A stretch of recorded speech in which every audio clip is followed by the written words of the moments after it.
episode 140 of the FReality Podcast. We finally made it in the end. We're here. Better late than never. So this week we're going to be celebrating the 1-year anniversary of the Oculus Rift S and Oculus Quest. We also get a glimpse of the Minority Report style future of Oculus Passthrough mode. We finally get our hands on Iron Man VR on the PSVR, and Rowdy has some releases for you to look forward to next week.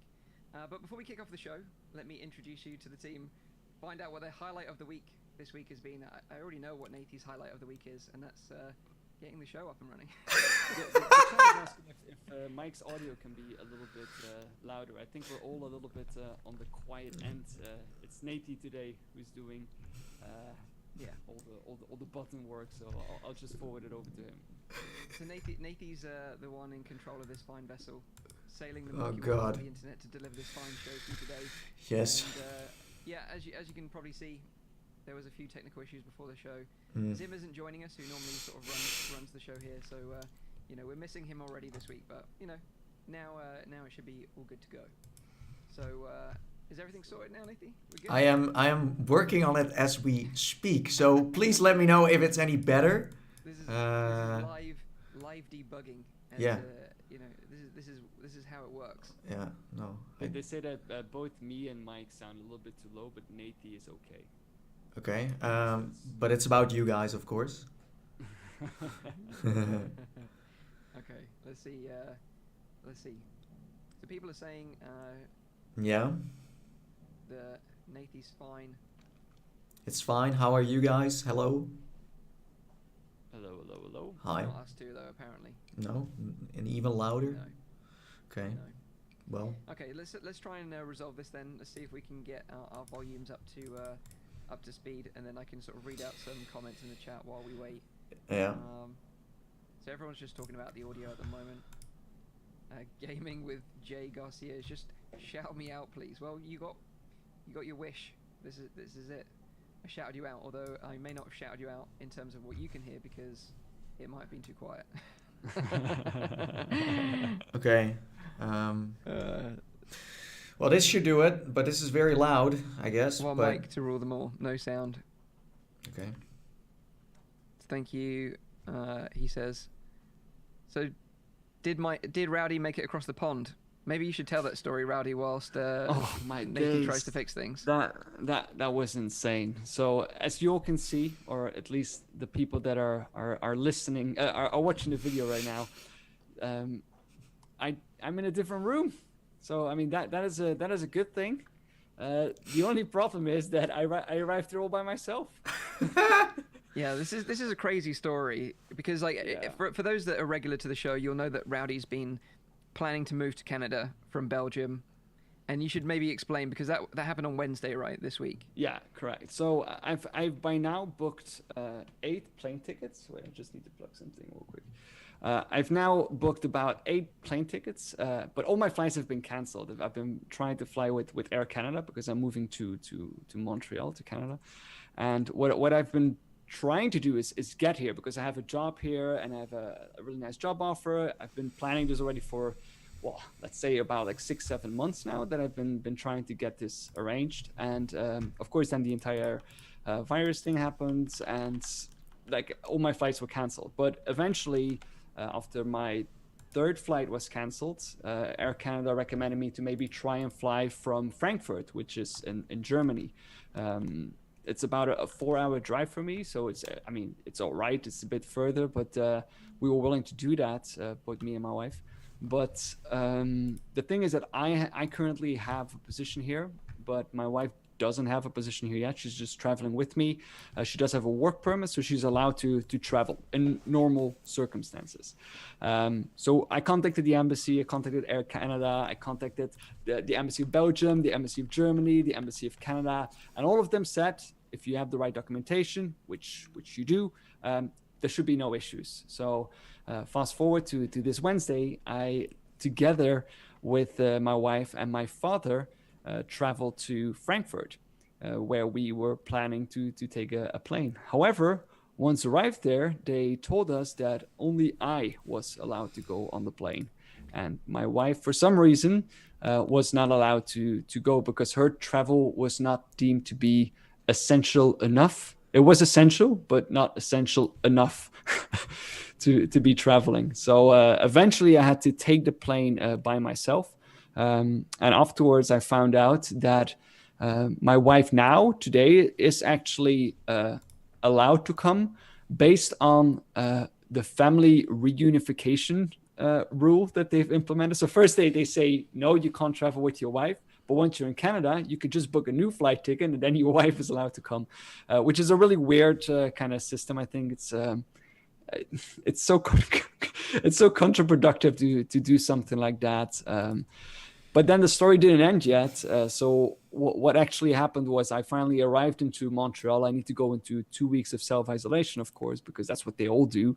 Almost every country does that. But at the same time, I need to eat, that's something that I would like to do while I'm in Canada.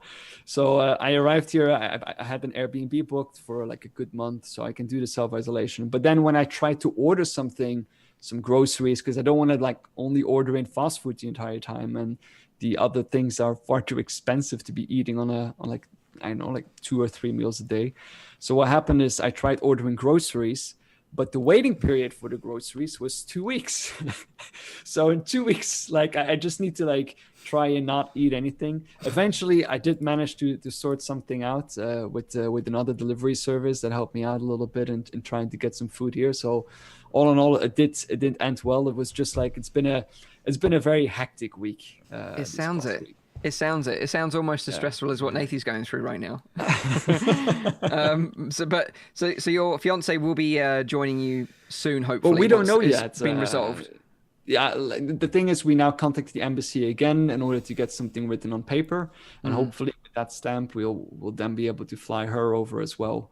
I don't see any problems coming there now again. I mean, I made it already, so that's a good thing. Yeah. So I'm keeping positive spirits. Yeah, nice.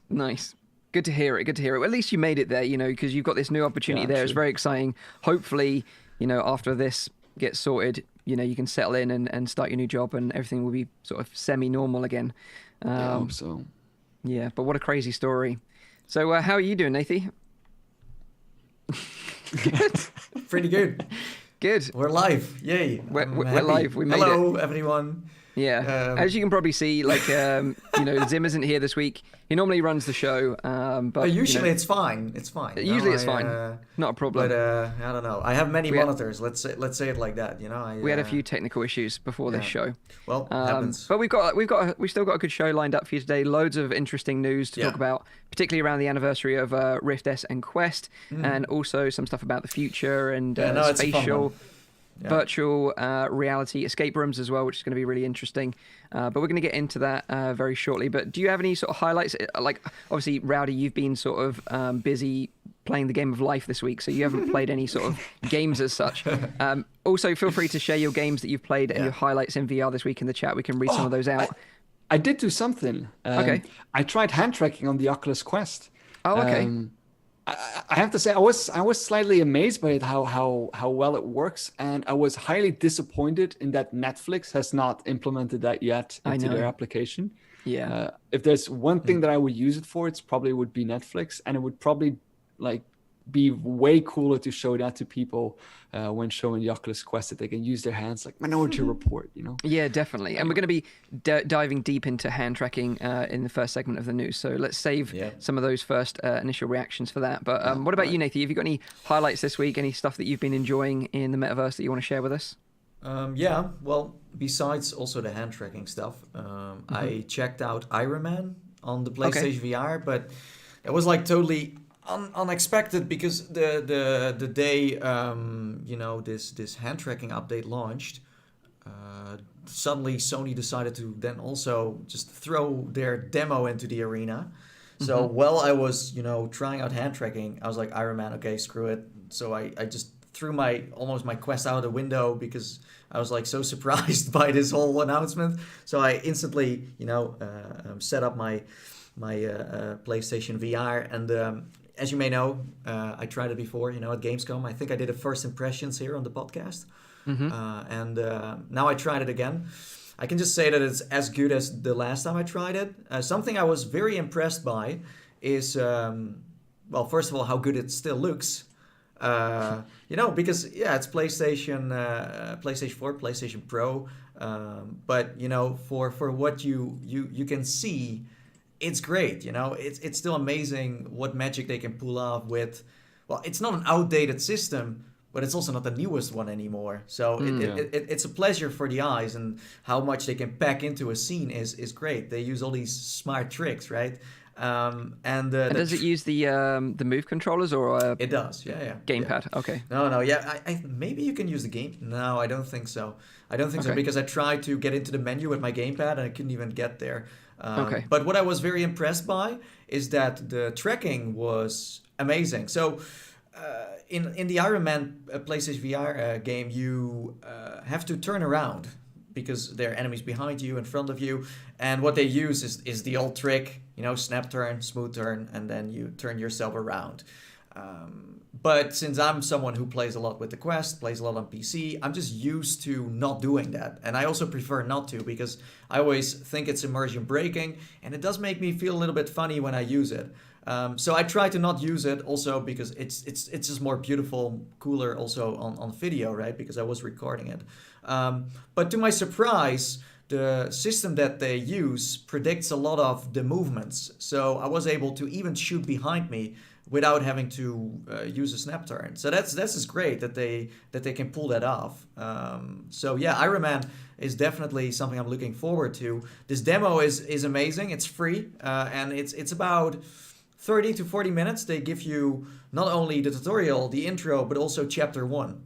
They just give you all of that. So it's like they're so confident to be selling this game to a big public. So you get a lot of content. It's almost like, I was like, well, if I have this demo, should I still be buying it? Because this is already chapter 1. Maybe that's already like halfway of the game. Who knows? Yeah. So yeah, that's my highlight. Nice, and that's going to be a PlayStation exclusive title, so don't expect this one to be coming to because Oculus Quest. Sony is involved in a very deep way, so I don't think it's even a timed exclusive. No. Yeah, fair enough. We got some suggestions from the chat. D1360VR says Walt's wizard hand tracking is magical. Oh yeah, probably true. Water UK said he played many hours of Elite Dangerous, some GTA 5 in VR, and jumped into Rec Room with Zim and a bunch of others from this lovely community. Big group community hug there. Esp Fogel says this week Tetris and some more Tetris and Doom. Man, Doom is the best id Software game released just yet. I don't think the Doom he's talking about is the one in VR though. I think he's talking about Doom Eternal, but Tetris Effect is in VR, of course. I mean, the classic Doom could be lit too. It could be classic Doom in VR. I saw other people playing that this week as well. Dave 1000 played Robo Recall and Star Trek Bridge Crew on the Oculus Quest and all the hand tracking games.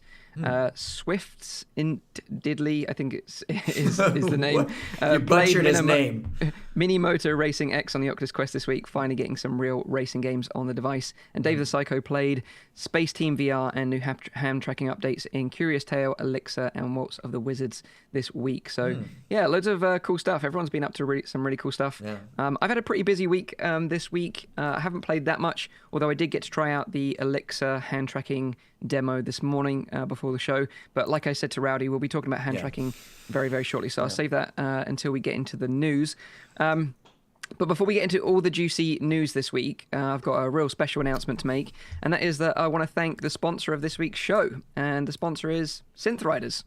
Now, Synth Riders is a unique VR rhythm game from the fine folks over at Kluge Interactive. And what sets Synth Riders apart from other VR music rhythm games is the way it makes you move. So you actually feel like you're dancing and cutting some epic shapes when you play this game. It really feels like you can get into the jam and freestyle it a little bit with your movements, even though you're following the actual rhythm of the orbs. You can play your way through 30 different music tracks, over 30 different music tracks available in the game. And Synth Riders is also unique in that it supports custom tracks, has your fitness tracker integration, and cross-platform multiplayer where you can play with up to 10 other players, which is pretty awesome. I also tried out the multiplayer this morning, and the multiplayer is quite interesting because you play with other people, and then it tells you where you are on the ranking system compared to other players that you're playing with, and they could be on other headsets, which is really nice. And you were on place, what is it, 700? I was bad. I was really bad. I was enjoying it. I was really enjoying the movement and like the getting into the dancing. As Nathan knows, I love a bit of a dance. You know, we've danced the night away in VR chat before. That's true. So yeah, Synth Riders was totally my jam this morning, getting my groove on. So if you're interested in checking out Synth Riders and the new Electro Swing DLC, they're available right now on Oculus Quest, Oculus Rift, Steam VR, and Viveport. Links are in the description down below. So thank you to Synth Riders. Yeah, thank you. The best parts, what I think about are the rails, by the way. Yeah. I think the rails are like awesome to do in virtual reality, and also the variety of music that they have. Because I had like a very jazzy track where like the rails were every time when the trumpets came, it was so well done because it gives you that feeling of like, you know, how a trumpet sounds, like how you would do the movements in VR. And I also had like a death metal track with like a screamer who was singing. Like, it's so much variety in music, and I can appreciate that. I like a lot of different genres as well. Now the real question is, can you become a trumpet while playing the trumpet track? Because it does have avatars too. So I mean, you can maybe customize it. I wanted to ask this as well. What is the hardest difficulty that you tried? Hard. And I was just about managing on hard, so a little bit of practice, I reckon I can step it up fairly quickly. But yeah, hard is the most fun though, I think. Yeah. I mean, it's still fairly doable, I think, on hard. Yeah. But it's like it's a proper workout, and it's hard enough to be fun. It's the only hard thing I enough would to be like is fun, that yeah. if those beats would have like a punchier sound, I would like that more. Right. Yeah. But like you say, when you ride the rails, you get that nice haptic rumble in the controllers as well, which makes you feel like a total badass. So yeah, that is Synth Riders, sponsor of the podcast. We're going to be doing some cool stuff with them over the next few weeks. So if you want to maybe, you know, get some keys, then follow us on Twitter, and also follow the Synth Rider group on Twitter as well, and we'll announce that in the coming weeks. So thanks again to Synth Riders for sponsoring the show. We really, really appreciate it. So let's dive into the news then. First bit of news this week is that Oculus Quest's hand tracking feature is now out of beta and is fully released. Now, the hand tracking feature, let's go back to the past a little bit and sort of when this was first announced, because this was initially unveiled at Oculus Connect 6 last September. We were all there together on the show floor at OC6 watching this announcement. And I think it was a bit of a surprise announcement for everyone, right? We didn't expect this. We didn't see this one coming. Very unusual, because the thing is, prior to this being released on the Quest, you know, you needed additional hardware to enable hand tracking, and it was like a PSVR only thing. You know, you needed like a Leap Motion, and I remember Nathy doing like videos on Leap Motion stuff like 3-4 years ago, maybe even longer. And that was the only way you could experience like hand tracking in virtual reality prior to this, really. So when they announced that hand tracking was coming to the Quest, it was a big surprise that not only was it a free update, but you didn't need any additional hardware to enable it either. It was kind of already going to work with the in-sight tracking cameras, which is pretty magical when you think about it, because it's doing so much at the same time. Tracking your body, tracking controllers, and now tracking your hands. So yeah, it's a very, very complicated system which they've managed to pull off. So that was a real first taste that we had that hand tracking was coming. And then in December, they launched hand tracking in beta on Quest. So back then, you could just navigate through the Oculus Home menus without the need of controllers, and just by using simple sort of innovative gestures, you know, like pinching, and moving your hand around with that, and also, you know, having your palm face to you and pinching as well to open the menu systems, like the home button, basically emulating that. And it feels very Minority Report, right? It does. It Especially does. It feels because very you cool. use both hands at the same time, so you can like scroll like doing that, or like stop it, and like it feels very Minority Report. I think it's. Does really it make cool. you feel like Tom Cruise, Rowdy? I am Tom Cruise. So after the beta released, and you could navigate the menus, some really interesting stuff started popping up on SideQuest. As we've talked about on the show before, SideQuest is like the indie sort of place where, you know, you can put all your experimental games and apps, and really sort of dive deep into some really unique stuff there. And they had some really cool experiences there. They've got like the Hand Physics Lab, which just recently released. They've got Cubism, Hand Space, which is a really bizarre one. You can even grate your fingers off, which is really unique. And you could even play the piano in virtual reality using Virtuous app, which is really neat. But now, this week, it's all official now. So Oculus released the feature out of beta, and now we have some officially supported hand tracking games and apps available on the official store. So the one I wanted to talk about, which I said it was my highlight of the week this week, is Elixir. And this is the one I tried this morning, and it's completely free on the store, by the way. So you can go and check it out. And I think this is the same demo that Oculus were giving to some people and press back at OC6. I remember there being a booth for it, but the queue was really long and we couldn't get access to it back then. But the premise is you become an apprentice for a crazy sorceress. And you go into her sort of lair, and you can use your hands to interact with the environment to offer a unique and sometimes magical VR experience. Now, have you guys tried this one? No, haven't tried that one. Yeah. You have? Okay. Yeah. So it's about 15 minutes long, right, Nathie? Well, yeah, if you just play it casually, then that's it. Yeah. Yeah. So it is fairly short. It's on a timer, kind of. Right. Yeah. It's short, but it's very, very polished because it's made in collaboration with Oculus as well, right? Yeah. And the thing is, like, although I want to tell you about it, I don't want to spoil anything because there's some really unique parts of this demo that you probably have never experienced before in Fair VR. enough. And I think you're best to go and just try it yourself, especially because it's free. So Yeah. I would just say, on my recommendation, it's definitely worth trying. Have it in your library. And it's one to demo to friends and family and watch their reactions when they try this out. Because I think it's one of those games that really shows off the true magic of VR, especially when you show it to people that have never tried it before. Would you agree with that, Nathie? Yeah, no, totally. I think the only thing that I do want to say is that you might want to play it twice. Because, as I said, it's 15 minutes, but then you could probably play it again because there you can find more stuff the second time. Interesting. So there's some hidden Easter eggs to scout around. And Cool. another thing that I can definitely say is that there is something in there that is still from Oculus Connect 6, and that is the fact that I didn't try the demo at Connect either because I also had to stand in line for like hours, but.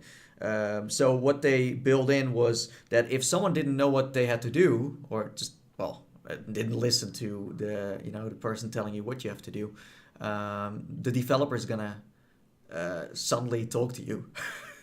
Really? yeah. I was in there and I was just AFK for I don't know, like 5 minutes, but still having the Quest on my head. And then suddenly I heard like, hey, so you have to do this. I'm like, who the heck? I was like, am I on Discord or something? But it's like the developer telling you like, hey, listen, you can just do this. So yeah, if you want to hear that, then just wait and yeah, it's pretty funny, I would say. Nice little Easter egg Yeah, there. I know, But yeah, I the know. way It's awesome, by the way, to see that it's again like the Oculus Quest that is like pushing the boundary a little bit further. Because initially when they released the hand tracking, the impression, at least from the conference that we all had a little bit, was more for like, like industry or like not really games, but you can see that the community then again like comes together to try and find like some kind of neat application. And it's another one of those features that if you show the Quest to someone and you say, oh, where are my controls? And you tell them, oh, you don't need controls. Just look at your hands, and they see their hands. I think that's just like a mind-blowing moment for a lot of like gamers who have never tried virtual reality. Yeah, and I think that's the great thing about hand tracking is that it makes VR very accessible, like you say, to those people that specifically aren't gamers. Because whenever I've demoed VR to people, as soon as I hand them the controllers, that's when the problem starts, especially if they're not gamers, like my parents, for example, because you're like, oh, you need to press this button or use this thumbstick, and they don't even know what a thumbstick is. Whereas if you're just saying... For gamers, I think like the idea of like, a controller is always a sort of like an extension of your hand or like, an optimization. But then the ultimate thing that you really want to do in a game is, you want to grab that gun and you want to shoot it. And of course, we're not there yet. But you can see that we're like coming closer and closer to that. And I think as a gamer, it's incredibly cool to like watch movies like Minority Report and that kind of stuff, and to see those kind of technologies now seeping into like, the kind of gaming world and like the consumer. Yeah, that's true. Yeah. That's awesome. I like as you said, I played with hand tracking years ago, and Leap Motion had like a few demos and they were great. But you can just see it getting pushed way further. Suddenly, developers creating stuff on SideQuest as well. It's spreading way more. There's more, but it's also because the industry is bigger now. There's more drive behind it, and that's awesome. I would have never known it would actually get to this point, because when I tried it with Leap Motion, it was great, but it was more of a an extra, and it still is kind of. But a tech demo. But there is still way more you can do. Like you can now control a menu with it. So you would not like to use hand track for everything, but it's in it. Like leap motion is something you had to add to it, and then it's much harder to develop for. But this is like just integrated in that. Was it $399 Canadian dollars, maybe? Canadian device? dollars. Yeah, that's true. That is $4.99 maybe. I don't know. I kind of, think it's a bit like the iPad or the iPhone when that first came out. When smartphones wasn't really a thing, and then touchscreens came out, and it became so accessible and so easy to use for everyone that everyone has got one now. Even your grandma can work an iPad. Yeah, it's that simple, and that's the kind of same like thing. The front camera, right? Yeah. At first, like phones just had like a back camera and you could take pictures, and then you had the front camera, and like people started doing all kinds of things, like facial unlocking of the phone, like those kind of things that all came because people started adding like a front camera. Yeah. Which is kind of neat. So one thing that I do want to say about the hand tracking, and it's something that is a little bit annoying, but I'm sure they're gonna work it out in the end, is that there is a small delay between your hands when you go left and right. It's very minor, but you still notice it. That's the only thing that is still kind of that makes it hard for you to be accurate. You know what I mean? Yeah, although I think it's way more accurate than it was when it first released. Yeah, I think true. the tracking was way better this time around. And but I it's think the they use a lot motion of, that is like pretty challenging, I think, to make. I think they use like AI and machine learning to predict where your hands might be in between the movements that doesn't get tracked. But along with Elixir, you can also check out Waltz of the Wizard, that has now had an update for hand tracking. That's a paid app. That's also, great, by the way. That one is Waltz really of the Wizard? Good. Yeah, I haven't tried that one. They created, like you see it now on video too, they created this system that allows you to use locomotion with your finger. It's like you just point somewhere and then you go there. It's great. It really works. That's really cool. And then you've also got Curious Tale of the Stolen Pets from Fast Travel Games. They've also integrated hand tracking into their game now as well. So it's a free update to these games if you already own them, but they are paid apps. Yeah. So go and check those out. Next year, haptic gloves, and the year after that, just jag into your spine. Great. Just straight in there. Sounds good. But yeah, I think, by Oculus making VR more accessible using this tech, because, it's clear that they want to use hand tracking for productivity and other bits and pieces, which we're going to touch on in a bit. But this is a great start, I think, and as a free update, absolutely solid. But like Rowdy said, in terms of stuff that I'd like to see hand tracking integrated into, I think big screen is like, a no-brainer, because you're sitting there watching a movie anyway, like you said with Netflix. It doesn't really make sense to sit there and hold controllers the whole time. But also, I think, for Zim, who's like well into his sim racing, I think hand tracking could work really well integrated when paired with a steering wheel or a HOTAS, and you can see those movements represented in VR. And you can see maybe a slight pass-through of your actual steering wheel or HOTAS. That would be a really interesting use case. Or things like virtual desktop, of course. I think I still want to get like some sort of a keyboard, or at least some kind of like, I don't know, like some feedback in order to be able to. I want at one point to get my entire workflow into virtual reality. I have like a massive screen. I have like a whiteboard. I have like a keyboard I can work on. Like I need all of that and a chair. So that I can like really like have my entire office in virtual reality. I think that would be amazing. Let me touch on that in very, very briefly, because I'm going to talk about that, because I don't know if you saw that tweet from Boz from Facebook. But of course, with the hand tracking update with Quest, it is only available on Quest right now. And like this week I did tweet out that I felt a little bit for Rift S owners, because they're not getting these updates right now. It just seems like if you've got a Quest, this is where all the magic's happening. Well, does it get any updates at all? That's a better question. Yeah, and I just wonder if that's a hardware limitation of the Rift S, or Oculus just don't see the value in adding that. That is a good one. That is a very good question. But let us know what you think in the chat, because we'd like to know what you think. I do think a lot of these things have already been pre-planned with the Oculus Quest. I think that the Oculus Quest is just in general like a newer device, even though they're released at the same time. I think that the amount of work that has been going on at both of them has been probably the same.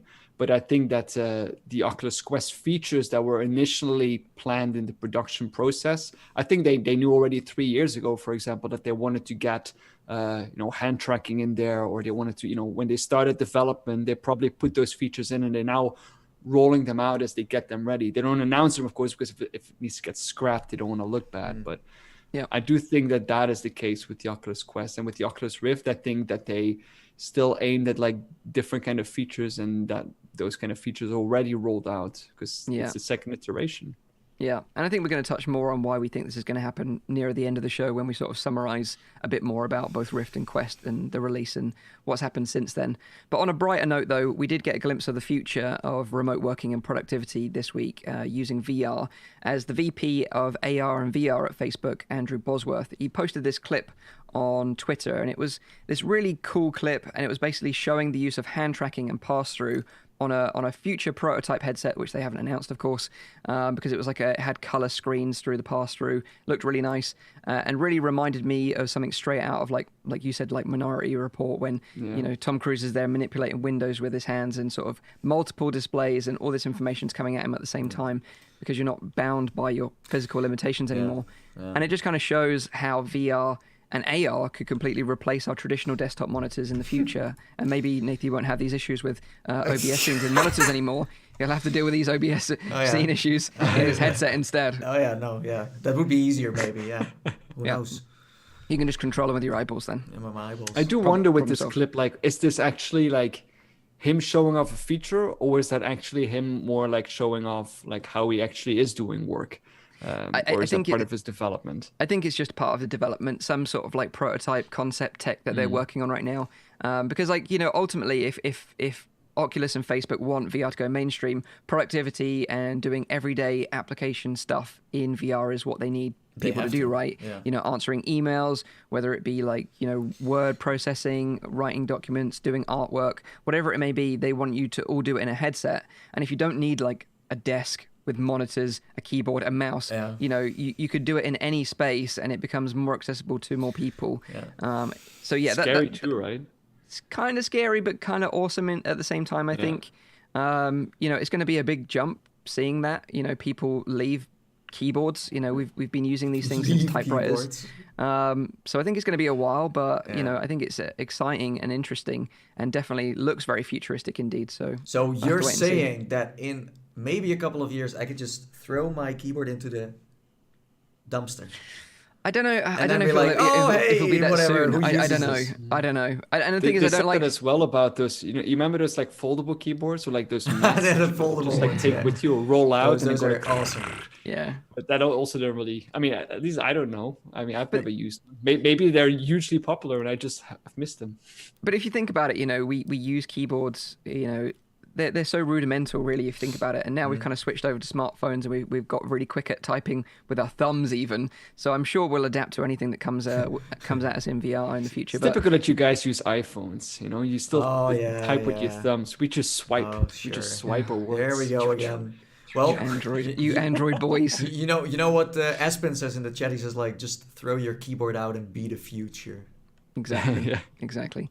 So yeah, that is hand tracking available now on Oculus Quest. Sadly, not on Rift S, but Boz from Facebook did give us a little bit of a glimpse of the future with hand tracking and productivity. I do wonder though, like he's sharing it, but there is no main person sharing some cool updates. Like you're suddenly like, oh, this dude on Twitter shared it. I'm like, there is no, like, I didn't see it on the Oculus social media, or I didn't see it's so scattered around.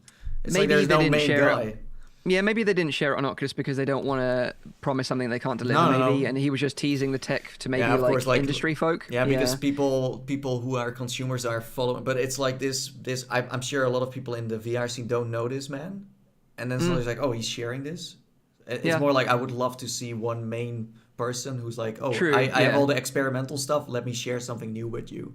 Yeah. Instead of hey, maybe I should just post this. It's kind of cool. Yeah, he's the big boss of VR and AR at Facebook, though. I'm sure a lot of people have no idea who this man is. They just enjoy their stuff. Boz. Yeah. Boz. Buzz. So that was hand tracking. So now there is another update actually for Oculus Quest, because as we said, Oculus Quest is getting all the updates. So along with hand tracking, they also got another update this week for update 17, I believe. And this is another update which makes the use of VR a little bit safer for everyone. So this is nice. As now the inside-out tracking cameras can intelligently scan your play space when you're setting up your Guardian boundary to alert you of any obstacles in your way. Now, I managed to get the update on my Quest this morning and tested this out before the show. and it works really well. So basically, if you have a Guardian set up already, you need to do a new one. So you need to set up a new Guardian to see this feature in action, basically. It doesn't work with your existing Guardian. So you trace the outline of your room as you usually would when you set up the Guardian initially. But now, if there's any objects in your space, it will highlight them in red. So to test this out, I dragged my chair here into my play space. And it kind of was like highlighted with these kind of like little red dots that there was an object there. And obviously you could see it through the pass-through anyway, but it's kind of highlighted in red. And then as soon as I move it away, in real time, the dots kind of disappear as the tracking is learning that the object is gone, which is really nice. You kind of have to like move around a bit, so you're kind of like helping the system out, by showing it different directions. Did you also test it with your dog? Didn't. Well, this is the issue here, because it works when you're setting... Your dog is a ninja, you mean? She is a ninja. She can escape from a pen, so she's definitely ninja. But the issue is, this tech only seems to work when you're setting up the Guardian. Once you've got it set up and you're in your Oculus home environment with your menus in front of you, if someone put an object in your play space, then it doesn't get highlighted in your view. It's only there when you set up your Guardian initially. It's not a living It's not play persistent. Space. No. Not persistent, no. But I think this will be persistent in the future. I think it's just a matter of time as the technology evolves. But I think it's a good start anyway. But don't you think that might be more like a privacy issue? Because in order for it to be persistent, it needs to be scanning that region for the entire time. No, I think it's tracking your room anyway. For the head tracking, to work. So I think it's scanning your environment anyway. But I think so. To detect objects, it's still. I think it's going to happen. I think it's just a matter of time. Maybe not right now, baby steps. But the thing is, like you said, the thing is, like you said, though, if you're in VR and you've got kids, a dog, a cat, or whatever it may be, and they come running in like a ninja, and you don't see them and you trip over them, that is a problem. I think that's more interesting than an object that you didn't want to place there in the first place. Yeah, something that's moving, so transient. So I could just stick my head through your play space, and then you're like, "Hey, Mike, dinner time." And it's like, oh, yeah.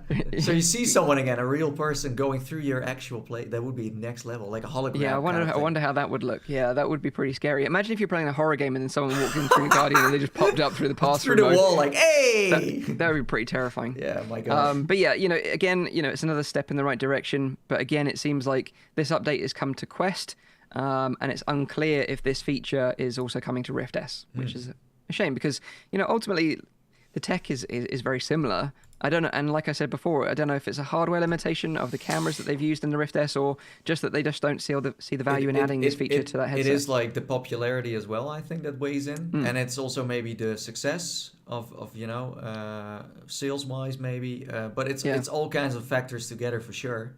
But if you just if you compare, like, this is not the only thing that Quest gets everything.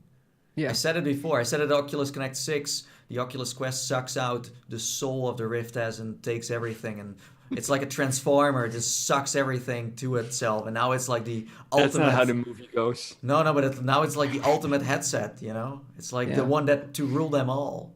Is it Optimus Prime then? You're like describing the Quest as like a Dementor from like Harry Potter, sucking all the soul out of the other headsets. It's going to be the one headset to rule them all. Yeah, because if you compare updates wise, how many movies are we mixing together now? A lot. That's my wife. She's to blame for the Harry Potter references. But anyway, let's move on from the Quest. To rule them all. You've had all your fun. Well, actually, no. Actually, I tell a lie because the other bit of news is Quest related as well. Actually, all of the news is Quest related this week. Sorry, I told a lie. What happened to HTC Vive? Who knows? What happened? They made the Cosmos. What happened to? Oh no, let's not go there.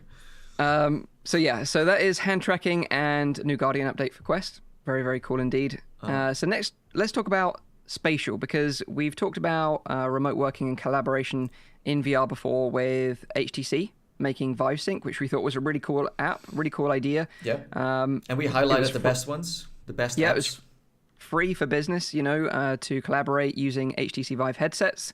But now there is another app that you can use if you don't own an HTC Vive headset, but maybe own a Quest or some AR headsets. So this is really interesting. This is an app called Spatial. Now, Spatial supports Oculus Quest, HoloLens 1 and 2, Magic Leap, and web browser, and mobile support. So you can use all those different platforms to remotely work together and collaborate. So just like ViveSync, you can use a picture to map onto the face of your avatar. And when you're in the Spatial app and you've done this, your mouth actually moves and your eyes move as well. Oh, that's awesome. Which is a little bit eerie, but it does give you that kind of more lifelike interaction, which is kind of nice. Especially in this current climate where you can't actually do real life meetings and, everything is sort of moving more remote. So, it's kind of nice that it does feel a bit more realistic. So while in Spatial, a bit like ViveSync, you can collaborate, share images, notes, you can scribble on things, and just like ViveSync, you can import 3D objects and move around them and look around them and manipulate them as well, which is really cool. But this platform is really unique in that it's mixing both collaboration between AR users and VR users in the same space. And what I'm really interested in with this one is how that looks from a VR perspective. Like, if you go in there with a VR headset like the Quest, what do the other users look like, and what do you look like when the other users wear an AR headset? It's going to be really interesting to see that. But there's lots of videos out there showing this in action. But it's available for free right now for individuals and groups of people that just want to meet up and use it as a hangout platform. They've kind of unlocked it because of the current climate right now. Previously, it was a paid experience, but now they've unlocked all the features. So if you're just a simple user or a group of friends, you can use it for free and all the features. If you're a company that want to use it for business use, then you need to contact them and explain that you're a business, and they'll probably come up with some sort of pricing model for you. But the cool thing is it's completely free to access on Quest, and anyone can access it. By the way, I did this myself this week. To simply get access, you just need to go onto the Spatial website, which is spatial.io, and then do a little request form that you want access to the app, and they'll ask for your Oculus ID, and they'll assign the app to your Oculus ID, and then you'll see it in the Oculus Store when you go in there, and you can download it for free and access the app from there. And you basically set up your avatar through the browser system of their website. It's really intuitive. How is it called again? Spatial. Spatial, yeah, and the website is spatial.io. Yeah. Okay. But yeah, I'm really interested in these kind of remote collaboration and, remote working apps, because I think we're going to see an explosion of this, in the coming months and years because of what's happened. The new normal. The new normal, yeah. Yeah, absolutely. I wouldn't say that yet. I don't think it's going to become the new normal, but I do think that a lot of companies are going to start investing more in these kind of like fallback plans in order, because of course a lot of businesses are losing money because of this. And I think that if, some kind of continuity plan that allows them to continue doing what they're doing would always work. Business continuity has been like one of the, things on the top of the list for every company. And I think that virtual reality could play a part in that as well. Yeah, and some people in the chat are saying, Joshua Johnston says, what if I pick Vin Diesel for my photo? Oh, yeah. I totally forgot about that. Yeah, you can use other people. Yeah. I'm going to be rowdy then. I'm like, hey, I'm rowdy. I'm cool. Look at me. Meppa had a good suggestion. They said, what if Mike uses the picture of his dog?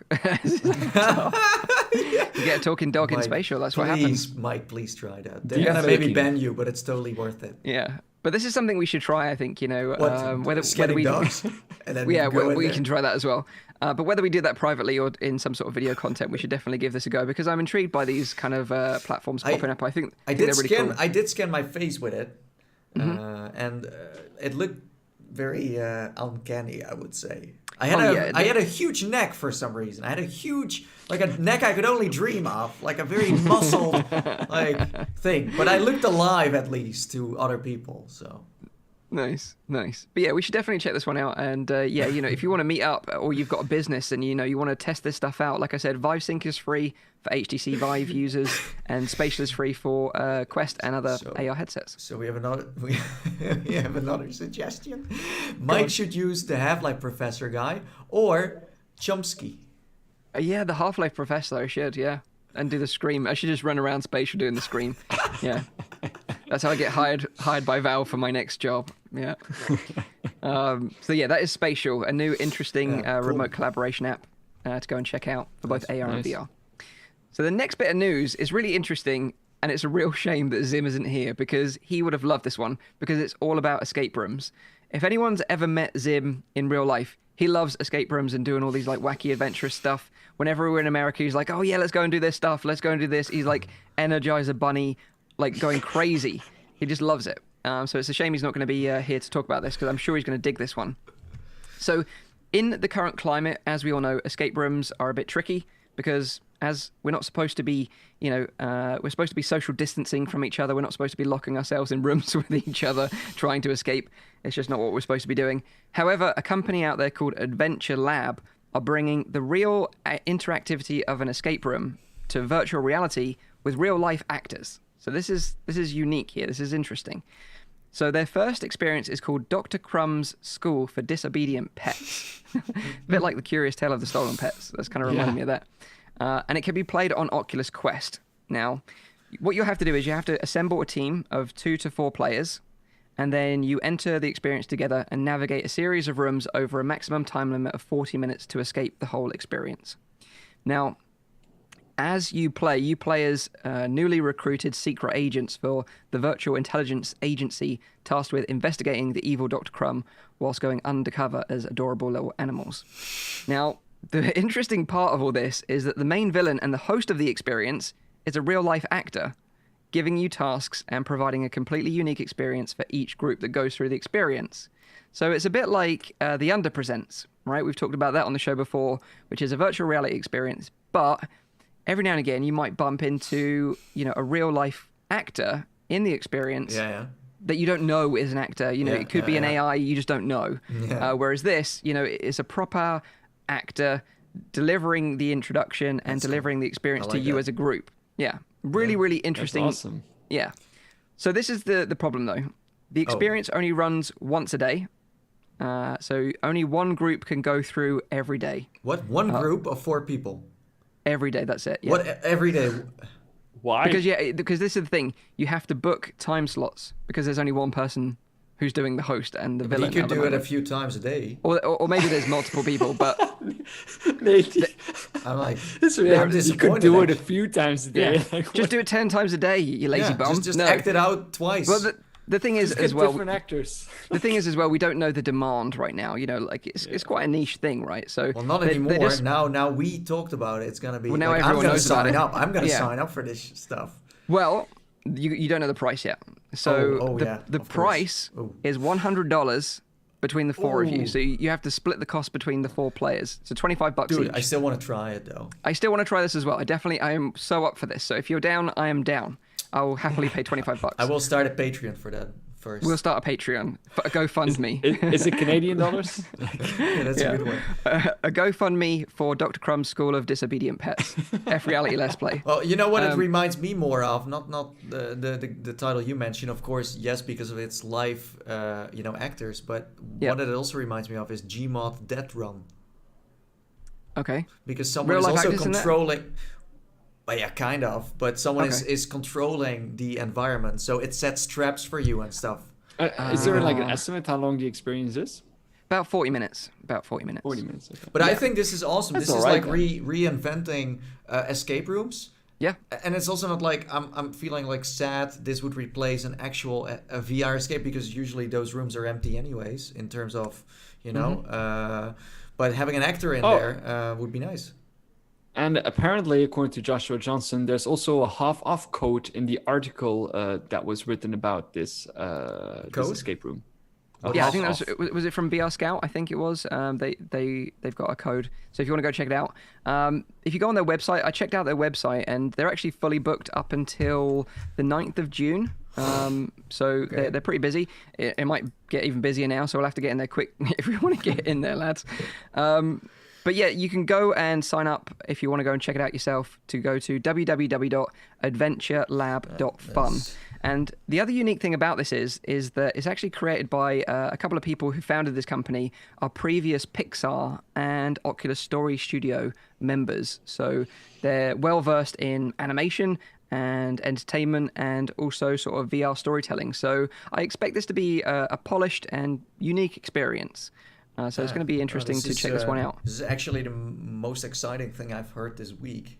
Yeah, Zim's probably going to be doing backflips right now, because I know he's going to be like over the moon about this. No, and we've been talking about playing a game together for a long, long time, and I think this is the one. This is I think the one. this is the one.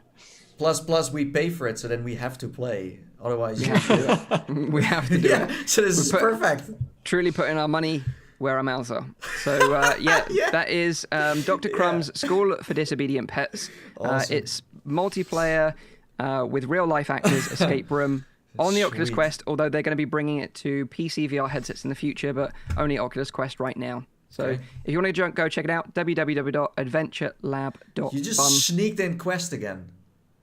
And I know, it's Quest. Everything's Quest this week.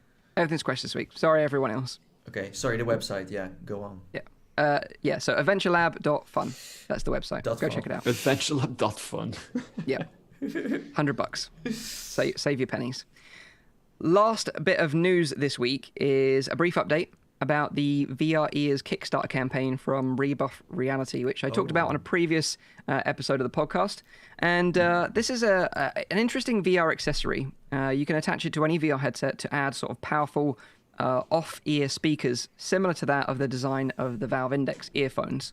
So the magic of the Valve Index earphones, not only are they amazing sort of, like bass drivers in there and it sounds incredible, but it also sits off your ears, so your ears don't get hot when you're playing a lot of VR content. And they've kind of taken that design choice on board and they've adapted it into their own accessory called VR Ears, and they launched it on Kickstarter maybe sort of 4 weeks ago. So it ended this week with 1,900 backers pledging almost 200,000 US dollars. Super popular campaign amongst the VR community, particularly the Quest community, because Quest audio is a little bit lacking, and although headphones is a nice upgrade, these look really neat. They clip on, although they are powered and you have to recharge them, which is the only one thing I'm maybe not so hot on. Yeah. But I actually backed these myself as well. I think they were $80. And then plus shipping, so almost $100. So it's quite expensive, but it depends how serious you take VR gaming, I guess. But they're going to be arriving. How much faith do you have in Kickstarter still? Oh, I have no faith in Kickstarter anymore. Like, I've been destroyed by VR Kickstarters. The Oculus Rift was one that I missed, but then I paid over the odds for a scalper on eBay. I'm happy I did that. But then I got stung with Pimax. Then I got stung with the Feel Real face mask, scent mask. That's never happening. And there was another one. What was the other one we got stung with? There was something you bought, but that wasn't very good. But I don't know what it was. I can't even remember now. But yeah, like I wouldn't personally recommend VR Kickstarters to anyone. I'm sure your wallet remembers. Probably, but I like to try these things. I love new hardware, and I'm just a sucker when it comes to new hardware. So if it's weird and unique and it's VR, then I'm probably going to buy it. People is that a suggestion for everyone in the chat? Like, if you make a Kickstarter, you promise something weird, Mike will probably fund it. Just make some weird stuff. I'll back it. If no one else does, I will at least. I think that's how these new headphones exist now, because Mike wanted to have something weird. Same with Pimax. All these Kickstarters we have seen so far, Mike is the reason why they exist. Yep. Yeah, and also like Water UK, he says, so if Mike backs it, don't get it. Exactly. Well, that's a 50-50. Exactly. Just don't do what I do is the advice. But yeah, these are going to be supposedly shipping in November, although as we know with Kickstarter campaigns, things do tend to get delayed, so take that with a pinch of salt. But as soon as they arrive here in the office, I'll test them out. I'll give you although feedback. I do believe in the stuff from Rebuff, though. I think there's a fair chance it's gonna be actually good. Looking at their other products. Yeah, they've got a track history of making nice VR products and delivering. So yeah, intrigued by this. And people that tried them at CES, I think it was, where they demoed them out for the first time, it was generally very positive. And like Eric Hartley, friend of the channel, he was quite positive about them, and I trust his judgment on that. So that is VR Ears, successfully backed on Kickstarter, $200,000 backed, and will be coming out in November. And I'm sure you'll be able to buy them as a proper product after they've been shipped to the backers. So that is all the news this week. So let's get into a hot topic this week, and that is talking about Quest again. We're talking about Quest and Rift again. So because this is the anniversary, of course, right now, this week is kind of like the anniversary of both the launch of Oculus Rift S and Oculus Quest, as it launched this time last year. And, I remember before the launch even, some of us were very fortunate enough to be invited to PAX in Boston by Oculus, who wanted us to try out the new headsets before the launch. And, Nathy was there. I think you couldn't make it for some reason, right, Rowdy? I don't know why you didn't make that one. I think I was getting married. That's right. Something a bit more important. Getting married. That'll do it. Bazim was there with us as well, along with some other creators like Cass and Chowry, Tyriel Wood. It was great. Little family reunion basically for us, and we also got to try out some new stuff. And it's funny because I rewatched my videos that I made on the show floor then of both the Rift S and the Quest headsets, and a lot of what I said then I still stand by now. By the way, like the audio sucks. The Rift kind of wobbles a little bit on your head because the head strap is a bit, unbalanced in that sense. The Quest is very front heavy and also lacks a little bit in the audio department. But one thing I got two things I got majorly wrong. And this is the funny thing because I said this over and over again prior to the Quest launching. And that was that I said, don't expect this headset to be connected to a PC to play PCVR content. It's not going to happen. And I said, don't expect custom Beat Saber tracks on Oculus Quest. Not going to happen.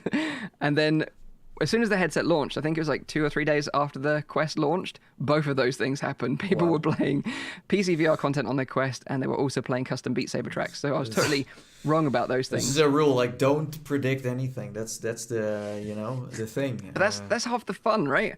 Like I remember predicting names for headsets before the Quest was actually announced as the Quest. Yeah. That was always a fun one as well to talk about. How do we call it again? I was convinced on Oculus Move, but obviously it had a conflict with PSVR Move controllers. So a lot of people thought that was unlikely, but that was the one I put my money on. We even did a show at PAX. So if you want to look back at our our real first impressions, then that's the one to go for. Yeah. Probably Joshua hilarious Johnston by now. In the chat says the moral of the story is just don't believe in Mike. So don't do what I say, don't get what I buy, you're and really don't selling believe any of my yourself speculation. today, Mike. You're like just full of doing a great lies. job at it. Mike's web of VR lies. That's what we should call this show from here on out. But yeah, it was great, to be part of that early days, trying those headset out. It was super exciting. Yeah. I even remember before Oculus Connect 5 and 6. OC4, when I think it was just me and Caleb, Reality Check VR, and C-Top was there actually, strangely enough. And they were doing closed behind the doors demos of Quest prototypes back then, which was Project Santa Cruz.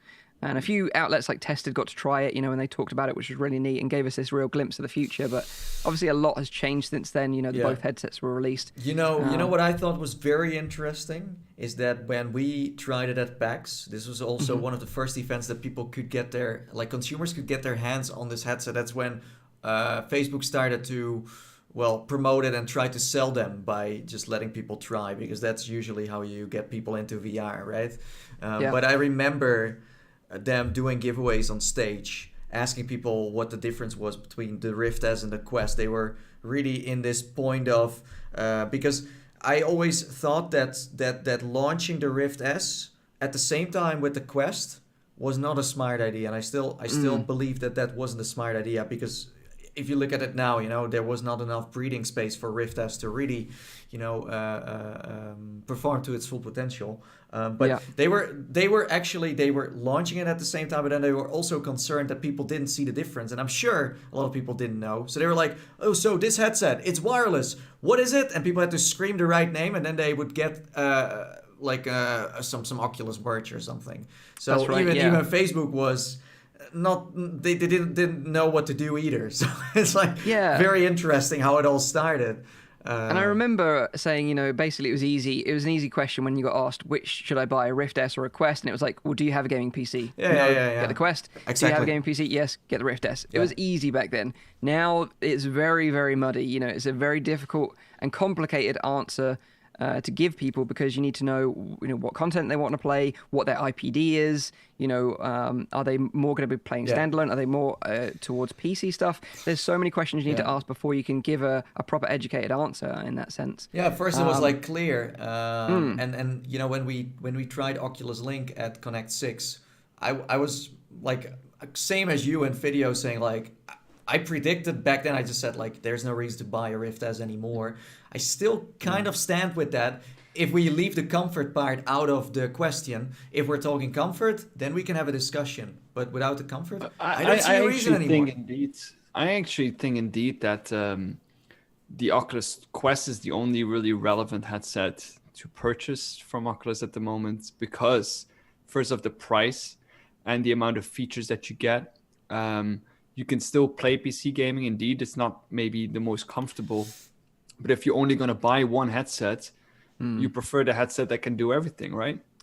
Yeah, the thing is, like, I do agree with you, and in a way I don't, because like that's probably the answer that I'd give to other people. But personally, I still use the Rift S when it comes to playing Oculus content at home. But I don't see us as like the general kind of consumer. If someone buys a first virtual reality headset, I would far more likely recommend them the Oculus Quest than getting them the Oculus Rift. Well, we just know what it's like to have a dedicated PSVR headset next to a standalone, next to a console, and that's the thing. And as a regular consumer, like if they ask me, I don't want to make it complicated by saying like, so there's this one headset and this other one, and they kind of look the same, and they are running on kind of the same platform. I just kind of wanted to just make it easy for people to understand, and it's a shame though, but since Oculus Link came around, it's almost like hybrid is becoming the future, and there's no reason to have it's almost like a downgrade now to have a headset that only connects to a computer. Yeah, I totally agree. And like you said, like since Quest launched, we've seen multiple updates like we've discussed in this show, with new UI, Oculus Link, hand tracking, new Guardian system, all these updates coming to Quest. But I do have to say, and that's just like, I think it's like Rift S was just the unlucky one here, because what we were expecting, it was going to be a high-end VR headset. After the CV1, we were going to get like a next level headset, not just an upgrade over. No, like next gen, like for example we have seen with Valve Index, for example, like new controllers, totally different from standalone.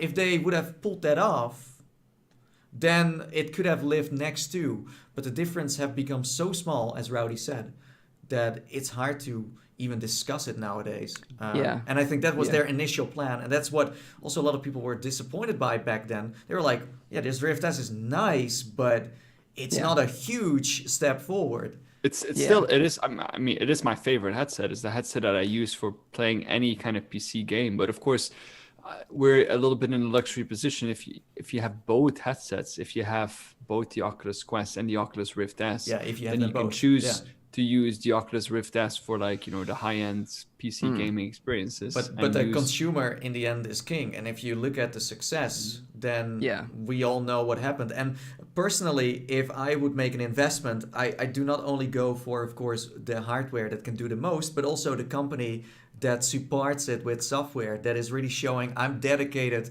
to delivering to you as a customer. And I feel like with Quest, it's a safe bet.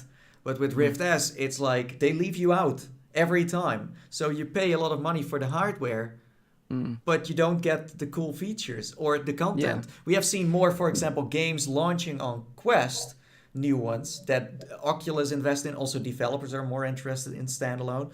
Well, Rift S, if you scroll through the store, well, I mean, it tells enough. I don't entirely agree with that, because you still have the Steam VR store as well, where you can also use the Oculus Rift S on. But I'm talking about Oculus investing their money into content, and if you then look at that, it's Quest that rules. But even then, still, I think that occurs because I think Oculus is such a big share of the PC market that I don't think that they're going to be willing to just say, okay, we don't care about it anymore. What I do think is that they're going to keep on improving the Oculus Quest up until it becomes like it's going to replace the Oculus Rift S. The next headset will likely do that. I think that's a logical thing. Like, although it clearly hasn't performed as well. We still like that headset, and I think if anyone just came to me and said, "Look, I just want a PC VR headset. I'm not really that bothered about standalone.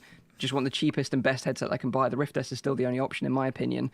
And as we know from the Steam VR hardware stats, it's one of the dominating headsets on that platform as well. So it's not like it's not doing well. It's just it's not doing as well as the Quest, which is the darling in everyone's eyes. Do the Steam stats give that? I thought the Steam stats gave Oculus Quest and Oculus Rift as the same, because they're no. They don't? Yeah, Quest was a different stat, and it was relatively low. But okay, it's yeah, like that's what like, and I think that's what we are all talking about here, as you said, like next to the Quest. Like I'm more about comparing it here with, like, you know, we have an anniversary. How did one do? How did the other one do? Yeah, so maybe I should dive into some stats then, because we've got some stats in terms of software sales. So since the Quest has launched a year ago this week, they've sold over $100 million worth of content on the Quest platform alone in its first year, which is really, really impressive number indeed. Road to VR, they did some sort of crunching of the numbers and sort of worked out based on, say, the average person buying 4 games each, roughly spending around $100 per customer. Okay. They would estimate that the Quest has sold somewhere in the region of 1 million units to date, which, you know, talking about like side quest stats that we talked about on last week's episode, kind of would make sense. You know, number. 1 million units out there plus would be a good number. It's very impressive. You know, if these numbers are true, you know, PSVR still trumps it in terms of raw hardware sales, because I think they sold about 5 million units. But still, that's impressive. But they to be fair to Sony, like, they had a well-established platform prior they have the to brand releasing too, PSVR. right? Everyone knows exactly. PlayStation. You know what you buy into. With Oculus, it's kind of like, I don't know this company. Let's try it out, see what happens. I don't know, like it for the Quest, I can just say, you know, had a great launch straight off the bat. I did think it had like these periods where it was kind of like low on content, kind of like dry, but then they stepped it up a few times, and now it seems like it's been, you know, very solid, where you get 2-3 new games a month, and they are good ones, because you can still release games, but if they're not good, then what does it add? So I think, you know, the developers have showed a lot of interest, of course, with all those articles coming out, like, for example, you know, Pistolwhip making this much money, and then others just like, oh yeah, maybe we should also try. You know, porting to the Quest has become a necessity, just like with the PlayStation VR. If you want to make some extra cash or make the most cash, you go on those. We had so many developers having almost a silent launch on the PC platform, but then on the Quest, it just exploded, and it's almost like everyone rediscovered the game, and it just went sky high. So it's crazy. No, that's absolutely true. And another thing with the Quest is that it's got this incredible community behind it, right? Because, you know, the Quest community, they love this device. You know, it's many people's first VR headset. It's their first time in VR. They're absolutely in love with it right now, and it's kind of like that amazing honeymoon period. You know, you first get into VR and everything's just so amazing and magical. And, you know, every now and again, you know, we have these experiences again, like Half-Life Alyx, for example. We probably all felt that. But they love everything. You know, they leave amazing reviews. They talk on subreddits. They share their modifications, you know, their head straps and their headphones that they use, and all these different mods. And, you know, it's a really vibrant community. And I think that's probably part of its success as well, is the community that drives it, and SideQuest and everything else behind it. And the price of entry too, because you get all kinds of people that are able to step into VR. Well, first it was for the, you know, the rich and the VR enthusiasts, and now it's like and it's almost for everyone as well. Because they're like, how many millions did they make of software alone the past year? It's insane, right? Yeah, true. So there's some stats in terms of like Quest software sales. But to celebrate, obviously, the anniversary, Oculus are doing some bundles and some sales on the actual store in terms of software for both Rift S and Quest. So I thought I'd cover those deals right now. So on the Quest side, we've got some individual bundles, individual games, and daily deals. So I think the daily deal right now is Red Matter, which is a solid game, amazing game. If you haven't played it on Quest, I'd highly recommend it. One of the best looking games on Quest, I still think, to this date. But they've got some interesting bundles as well. I wonder what you guys think of this. So the biggest bundle of them all is the Quest Bestsellers pack. And this features The Climb, Super Hot, Moss, Aspire 1, Sports Scramble, Gun Club VR, and Creed Rise to Glory. And that is $139.99 US. 7 games. But it's always like the thing with bundles usually is like you always buy the bundle, and there's always 1 or 2 games that are just not so good to lower the price. But I think they're all pretty solid in this one, though, to be honest. You know, like The Climb, Super Hot, and Moss. Scramble. I mean, it's good fun if you can find some friends. One. I like that one. Yeah. Also, when you have to pay 100 and something dollars. No, I don't like that one. So as a consumer, like with your consumer head on, it's a good mix with different Would you stuff buy in a there. bundle, or would you buy these kind of piecemeal individually?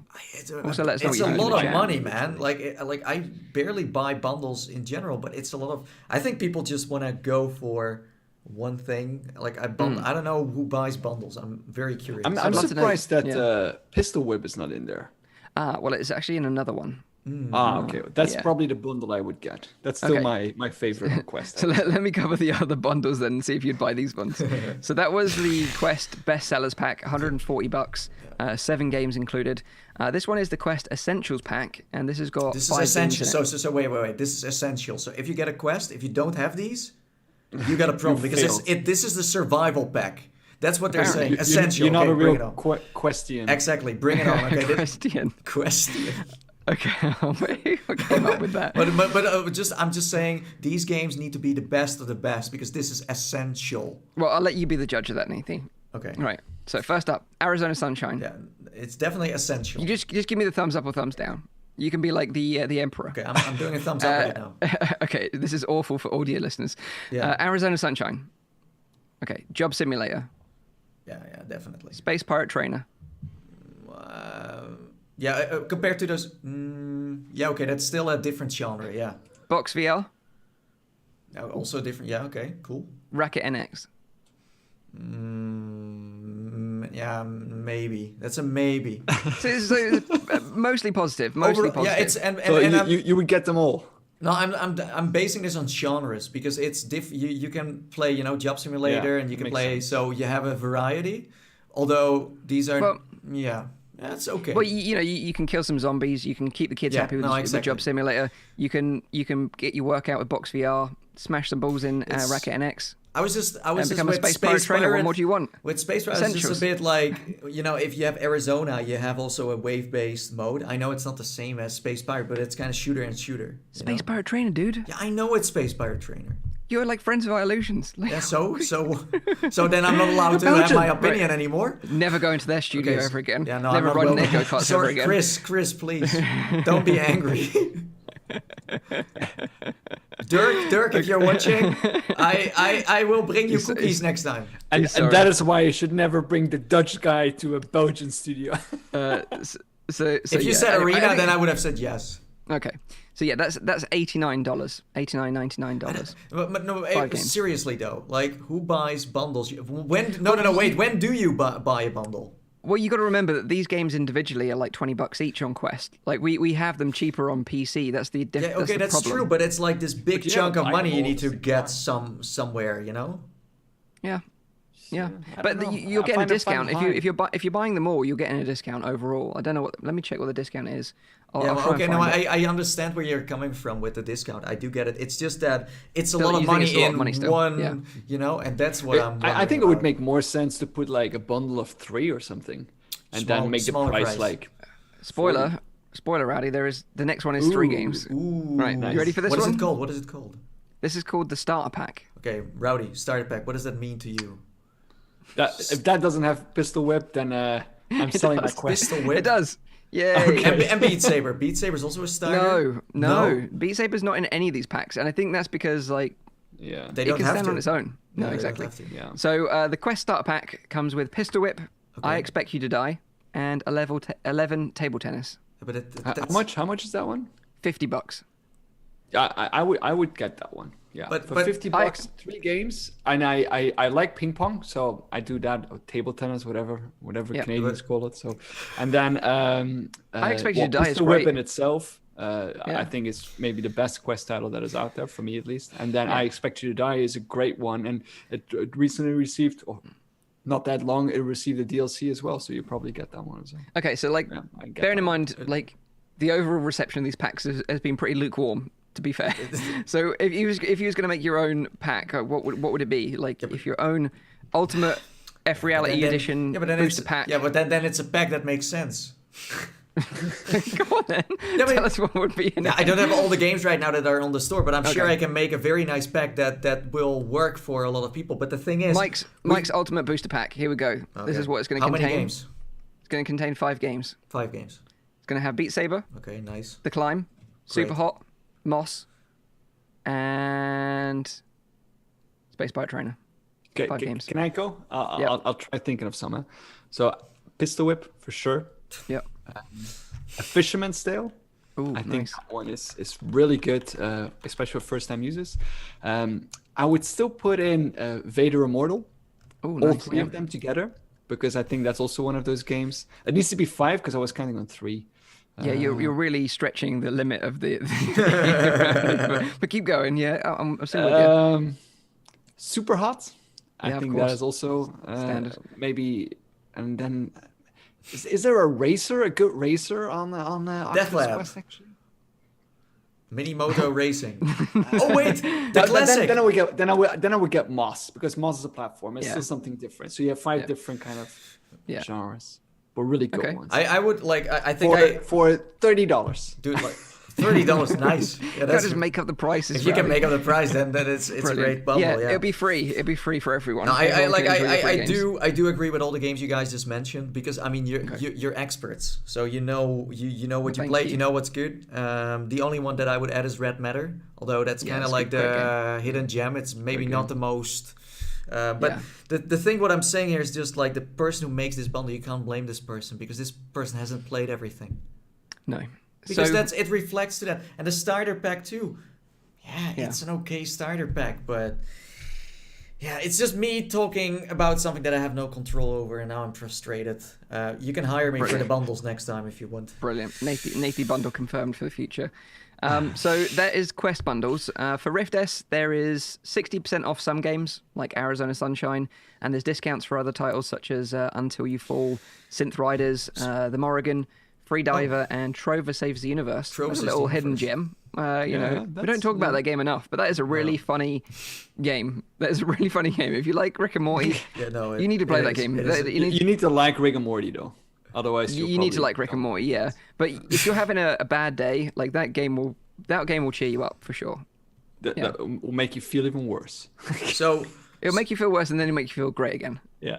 so That's how it works. so these But there's no bundles, sadly. There's no no bundles on Rift S. But those are the discounts. So Rift. not like the major titles of like, Stormland and Lone Echo 1 and those titles like, hey, listen, this is the best of the best from the last years, and celebrate it that way. That's what I would have done. I'm just talking about me being now the marketing guy for Rift S, super Although, hot and all that stuff in there, In the chat, Burrito does say that you can use Rift as discounts on Quest if they're cross-buy and vice versa. Ah, smart. Yeah, That's a good point. yeah. But like, did you guys not expect something where that's what PlayStation does, where they just give a game for free, and it's like, listen, Lone Echo is now free for everyone, or like on an Quest old this. classic. Like Yeah, an old something to classic. celebrate, to give something back to the community, Yeah. and say like, listen, it's now free for everyone. Yeah, something like Lone Echo is a really good example because it's a really great title. It still stands up today, I think. But Could it also is be fairly something old now. else, but but Good example. though, I think. What about if they would do something like buy Lone Echo now and you'll get 10% off of Lone Echo 2? Yeah, that's good incentive. I mean, yeah. they have maybe how's that horror game called they made? Wilson's Heart. Wilson's Heart, yeah. Or Arctica 1. They're like, there are titles that don't sell that many copies anymore. Yeah. Just give them out for free. Done. And that's the thing. Like Arctica 1, it wasn't great, but it was pretty good. It was pretty good. Like it had a 3D printer where you could upgrade your weapons before Half-Life Alyx even was born. So Its sound design was great. yeah, it was, and made by the same studios that did Metro. So But got that it's kind of vibe to weird it. though. Like when I am on the Oculus Home Store on my PC, those are the games that don't really come up anymore on the front page. It's like the system keeps on doing a roulette with the same kind of things. Well, these are kind of the hidden gems now, if I talk about it. Yeah, the problem is there's so much crap on there. Well, There the a crap lot is of getting crap. recommended. Every week I get an email. Hey, you want to play Snowman VR? $2. Want to play? Because it's based on you played Super Hot and you played this. I'm like, Snowman, what? Based on my interest. I still want to play it. Look though. that one up. That I still sounds want like to. something. Yeah, fun. no, I know. Like you got to do something in quarantine. But what I'm saying is that again, Quest, great sales, Rift S. Come on, Give the headset some leverage. This is the moment, you know. Well, this is what I was talking about previously. I mentioned it like a few episodes back, but I was looking at like store reviews for Lies Beneath because it's an Oculus exclusive title. It's on both Rift and Quest. Came out on Quest first. Oh yeah, then that discussion. Yeah, exactly. But it was like yeah. Quest version had like 500 reviews. Rift S version had like 15 reviews. Like the difference was like leagues apart. And this is kind of what they're. This is where you start to understand why they're focused on the Quest, because games are clearly selling way better on the Quest. Well, let me make it. Let me confirm it even more. It's almost like a conspiracy now. Okay. So, like over the years, after going to so many events, I have seen games getting postponed more and more by Facebook. Well, first that wasn't really a thing. For example, Phantom Covert Ops was at E3, I think last year. But then you see it coming out so late that almost the people who once played it at events to kind of, you know, get their first steps into VR almost forgot about that they ever played it. You know what I mean? There is a certain point of interest, a peak, and then you need to strike with your sales. But nowadays it's like, oh, I played The Factor 3 years ago, and now it's finally coming out. And with, for example, now Lone Echo 2 and Medal of Honor, it's almost like we can't confirm it, but these games were meant to launch on the Rift S. Those were Rift S titles, but now they realize, of course, you know, that the Quest is very popular, so maybe those will just come out for the hybrid VR headset, or they push it as late as they can until the next hardware launch. You know what I mean? So it's almost like there's also no roadmap anymore to look forward to. Yeah, and maybe we should talk about the future then. That's a good little segue. Future?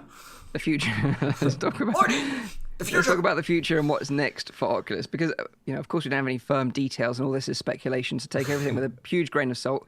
But it seems to be clear that, you know, the Quest platform is going to get another headset fairly soon. You know, we talked about the article from Bloomberg, you know, confirming this like Oculus Del Mar rumor, you know, that was posted by Oculus themselves on their developer portal. And it seems like this new headset is coming, you know, where it's compatible with Oculus Link. You know, it's got newly designed controllers. And it seems like it's going to be this hybrid headset, you know, that's going to be both Quest and Rift in one, and is going to keep both sides of the consumer fence happy in terms of standalone and PCVR, because it's going to be comfortable and it's going to do both. Yeah, and they can it's going to do it well. They can compete with one headset on both platforms. And like, I think you're right. You know, these big games like Medal of Honor, Lone Echo 2 is best just to wait until that headset is going to be available, because that's probably the best chance that they've got, I think, at this point. But I think, you know, it would be nice if that headset is actually real, you know, a hybrid headset. It would certainly stop this confusion with consumers over which headset they need to buy, because it's just one that does both. If you have a VR-capable C, you unlock its full potential. If you don't, then you still get a great experience anyway, you know, and the Quest platform will still be there in terms of the store. It will just look nicer if you connect it to a PC. It's almost like we almost know 100% that that's going to happen, because everything points towards it. Even Facebook with their updates and everything they have done so far are pointing towards, we want hybrid. But Nathan, you've learned nothing. Everything I say is false. Remember this. Oh yeah, shoot! So basically, if I say this is going to happen, it's going to be the exact opposite. It's going to be a new. I need to they're going to sell Oculus Quest to the HTC Vive. That's what's sorry, I took it a little bit too personal, because I'm also friends with Mike, so I just kind of have to look from like he's a stranger, saying like stupid things. Yeah, you can't trust me either. You know, it's not just the chat that can't trust me. You can't trust me either. Okay. But yeah, I think you're probably right though. I think, you know, like it would make sense to be a single device at this point, because, you know, if they're going to bring out another Rift and do what they've been doing already, which is just focusing on one device, like you might as well just make one device and just focus on that one, and that's your baby, and everyone's happy then. But that would maybe mean that it's not going, but again, that's not the audience that is going to buy VR headsets. It's going to be extremely high end, because it doesn't have to, because they want to aim the regular consumer. So what I'm saying with like extremely high end is stuff that a regular consumer doesn't need, like pushing the resolution to things that you don't really need, you know, and the thing is, there's options out there if you do want that. Yeah, of course. The Valve Index. But I think this one is just going to be nice, but it's not going to be, if you're a VR enthusiast into the high end scene, then I don't know if this is going to be it. It's gonna be a refinement of everything that we've been asking for from the community. It's a solid headset. And minor upgrades all around, I think. So I think that's probably what we can expect. And if you think about it, you know, Oculus Connect 7 is only, 4 months away now. So I think that's probably when it will be unveiled. and release probably. It's actually interesting to see that many of the improvements that the Oculus Quest has received are or that the Rift as well has received are related to software, right? Yeah. And we see like now also at the hand tracking, that's not like an extra module or something that comes there. No. It's a software update. It's kind of like a little bit like the Pixel phones and the cameras, you know. It's trying to upgrade it there in software. It's just And what they've been able to pull off with that is incredible. It's insane. Really incredible, It's insane. especially when you think it's like an 835 Snapdragon in there. You know, it's fairly old tech when you think about it compared to like mobile phone tech nowadays. Yeah. So it's amazing that they're still continuing to innovate on that old platform. But this is where I think, you know, the new platform will really push them strides forward. But looking even further into the future, this is kind of interesting stuff as well, because Jason Rubin, who previously used to be like, you know, head of content at Oculus, he moved jobs and is now VP of special gaming initiatives at Facebook. He gave us an idea of what to expect in the future when he did an interview with Protocol last week, which is an online news outlet. And during the interview, Jason suggested that cloud computing could be the future of particularly like you know, the Rift platform, at least anyway, because, you know, some people will always want like content on their devices. That's fine. But in terms of like really pushing the high end, he's thinking like edge computing might be the answer, especially to make it more accessible for people that maybe do have a standalone headset, have like, you know, content installed locally, but also want to access this high fidelity stuff as well, but don't have a PC. The edge computing might be the solution. Now, once they get latency down, then sure. But I think that is like the majority of the problem right now. Yeah, of course. You know, we've seen the rise in cloud computing. You know, Shadow, Stadia, NVIDIA GeForce, they're all companies that are investing heavily into edge computing. And I guess it does make sense, ultimately, if you think about real end goals, is that everything is kind of moved off locally to the cloud. It makes it more affordable, because if you think about it, you know, if all the processing is being done in a data farm, then all it needs to be done is like basically a headset with displays in that's connected to the internet, and that's it. You know, it can be super lightweight, it can be, you know, really comfortable, and you don't need to spend a lot of money on it because it's just essentially displays in a headset that is connected to the internet. You probably pay a subscription it's service. like a Stadia VR headset, or what exactly. GeForce is doing with NVIDIA, where you can stream. Yeah, exactly. And this tech, although it sounds like super futuristic and like not possible right now, there is actually a way to use this right now. So Shadow, who are a Parisian company, are actually doing this right now with their platform. They're testing VR integration into the Shadow edge computing platform.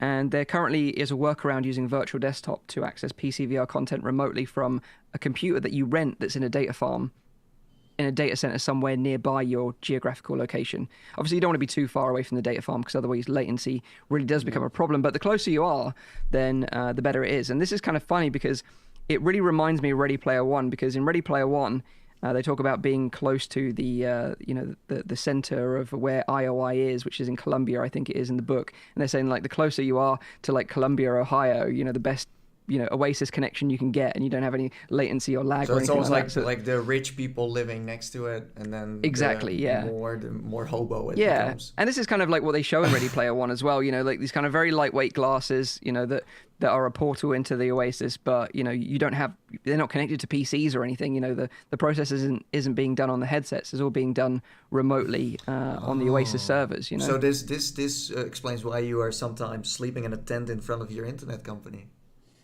Yeah. But this is the thing. This is why I'm really skeptical of this tech, because as you guys know, I've battled for so long just to do a bloody live stream with you, you know, correctly without dropping out and breaking up all the time. Yeah. So the struggles are real. So like I know firsthand what it's like when things don't work. But are we then also talking 5G?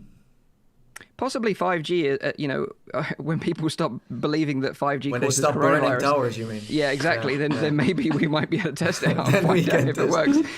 But yeah, I think 5G will definitely have a role to play in it, and as Donald Trump says, 6G and 7G as well. Yeah, that's true. Yeah. Yeah. We'll see about but yeah, that. I think the future is very interesting, and I think edge computing is probably likely going to be the ultimate end goal. But it could be many years away. Yeah. As many as 10. No, I possibly, think what you're saying makes a lot of sense, and will drive the price down too. Will be easier for people to step in because it gets controlled by something from the outside. Yeah. Yeah. No, I think so. Yeah, but I think overall, this year has been a really solid year despite everything that's happened. It's been a great year for virtual reality. It has never been, honestly, Yeah. a better year for VR. Yeah. With the Quest. The Quest has been like we knew it was going to do well to a certain degree, and we also said it, but we had no idea what it even meant, And Yeah. now, if you look at it, it's crazy. It's crazy what this headset has cost. It totally moved the industry. Not only the industry, also us. It made our YouTube channels bigger. It grew our audiences. I was, for example, able to go to more, go on more trips because the Quest was more popular. More people would watch my videos. So I was able to invest back into my channel in new ways I wasn't able to before. So for me, it's also like thanking the Oculus Quest for, because you're investing into VR, every year. And sometimes something new comes out and it's not, super exciting. But with this, it was suddenly like, so this is what I have been, this is what we were waiting for. Yeah. Same with Half-Life. It's like, this is why I am still saying that this is awesome and this is why I'm in the industry. And for some people, I might look a little crazy. That's just awesome. The only thing that I was hoping after a year is that someone would think like, ooh, Facebook is going real fast with this stuff. We got to step in now because, standalone is going to take over. But now, still no one. And there will be a moment where it's hard to catch up because they go so fast. They do. Yeah, I've never seen, innovation and such awesome updates from a company in a long time. When it comes to, they've released a product a year ago. They're still supporting it with really amazing and solid updates a year later that are really innovative as well. It's been a long time since I've seen that in any sort of tech they have a space. lot riding on it as well. I mean, of course, it's a huge payback for them as well to see what they can profit from this as well. Yeah. Especially since they're, at the moment, the only real force to be reckoned with, right, in the virtual world. Of course, and I think we will see the landscape shift a little bit, over the next year or so. Like we've said before on the show, Sony are definitely doing something interesting behind the scenes. And when that bombshell drops, that's going to be super interesting to see how that affects the industry. And, I wouldn't be surprised if there's another player out there that maybe we don't even know about or have considered yet that could end up doing something really amazing. Magic Leap. Magic Leap?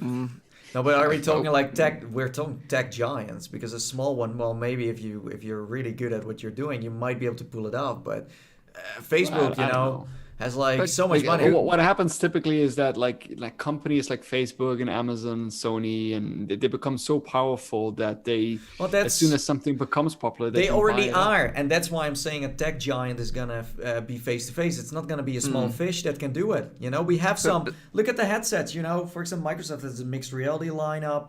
Then we have Pimax. Those people, they don't even get close to the quality or the way they pull off these updates than Facebook does. Yeah, but maybe that's why we talked about Apple before. They're big enough. Google are big enough. Sony are big enough. Sony will be able to. Microsoft are big enough, but if they pull their finger out, Well, Apple is, as we said before, Apple is not really on the gaming side, but they could really compete on the entertainment and on the social side. And then Sony is more on the gaming kind of. I wouldn't underestimate Apple's casual gaming scene because if you think about it, probably more people spend time playing Candy Crush than probably those games, anything else. So they could dominate in that sense. But who knows when or what that is going to be, but I'm sure there will be competition soon enough. But I think Facebook will continue to dominate for the foreseeable future anyway. But that's kind of a little recap of the last year. Not bad. Like we said, been an incredible year for virtual reality, the best that we've seen so far. So, and like you said, we've probably got the Quest to thank for that, which I totally agree with. So let's now hand it over to Rowdy. He's got some releases for you to look forward to next week. I'm really looking forward to what you've got up your little sleeves there. Oh, by the way, one question I want to ask you: can you get poutine delivered where you are in Canada to the apartment? You're already the third person who asked me that, but apparently yes. I Why just aren't you haven't eating figured it out now? what. I had to do the podcast. Oh, okay. I'll let you off. All right. Let's start with this, Mike. Give me a 4. 4. Yeah, great. The name of the first game that I found, because it's a little bit of a slim week, there's not a lot going on, it's called Pro Putt. And again, it's for the Oculus Quest. Their tagline is inspired by Tiger Woods for Xbox and Mario Golf. Pro Putt is the most fun you'll have with a putter in your hand. So it is a golf simulator game. Release date will be the 28th of May. And I know that Nate and myself already have quite some experience in golfing before. Oh, no. No, I remember. The most frustrating experience, but also one of the most fun experiences I've had in a long time. do you remember that, Nate? I suddenly have these Vietnam flashbacks. Where I was like trying to get it in a hole, and you had to just wait for me for 15 minutes, and I got really aggressive. Oh my God. Really aggressive. Like, just go in there, and then it went back every time. Was it like a scene out of Happy Gilmore? Is that what it was? Probably. Yeah. Probably. No, great. I love this. The features of this game looks quite good. It's a physics model that looks and feels like it's rolling on a real green. Exclusive Top Golf putt launch where a high-end bay is always ready for you, day or night. It's a multiplayer experience, so me and Nate can go back in there. That is as much about golf as it is about hanging with real friends. 3 beautiful courses to help you escape. A 10,000 square foot practice green. Wow, jeez, that's a lot. Like competition to match your skill level, achievement and leaderboards, and also varying difficulties. So it's for the kids and for the real pros. The only thing that I saw in the trailer that was a little bit like, meh, it's like they don't have any kind of avatar. It's just like a hat and like the golf stick. So I was a little bit like, meh. But I mean, do we already have a lot of golf titles on the Oculus Quest? No, not on the Quest, but in general we do. There is this in general we do. There's one that I really like. It's this Galaxy Golf one where you have to with gravity. How is it called? I don't know anymore. Someone will sure know it, but it's golf but in a different way. Is that on the Quest? No, not on the Quest. Oh, okay. No, it should be on the Quest though. It should be on the Quest. With this one, you can hit each other though. With I saw it putters, like so. it gives this cartoony thing. It's quite nice. It's quite nice. The next one is for Nate. Can you give me a hoorah? Hoorah! Yeah, very good. The name of this game is called Honor and Duty D-Day. And this is a game that has previously been a release already on the PlayStation VR. That was on the 26th of February 2019. But now it's also coming for the Steam VR platform. So it'll be there for the general headsets. The description says that it's an online PvP shooter set during the D-Day invasion of World War II. And the release date is the 24th of May. I'll repeat the name. It's Honor and Duty D-Day. They have different modes. They have Team Deathmatch, Domination, Free-for-all, and Battle Royale. So much like probably during D-Day. 16v16 matches. You can drive tanks, jeeps. They have 4 player classes with different abilities. They have machine guns, rifles, shotguns, rocket launchers, flamethrowers. Wow, a lot of fun. This was also a PlayStation one, right? First. Yeah, indeed. It was previously on PlayStation, but that was in 2019 in February that it got released. You can definitely see that. No, that's just a joke. No, but it looks very. No, they actually say it's a low poly art style. Yeah, but they remastered it entirely for the PC using new textures as well. But that is well optimized. You know, you can have a big multiplayer with a lot of people and maybe have less textures. 16. But, yeah, exactly. You can do that with those textures. Yeah. And Zim was actually a big fan of this one. Yeah, Zim was very important as well is that it's still actively being worked on. So it's still receiving updates. It's been receiving updates on the PlayStation VR, and I assume that they will continue to do that for this particular one as well. And it looks quite cool. Yeah, like I remember Zim saying that I think he said that he could use the aim controller in this one as well, and he had a lot of fun with it. I remember him talking about this one and saying he had a lot of fun with it. So might be worth checking this one out. Yeah. Yeah. All right. And then the next one is another title that comes from the PlayStation platform. So, Mike, it's your turn. Give me your by now famous Half-Life scientist scream.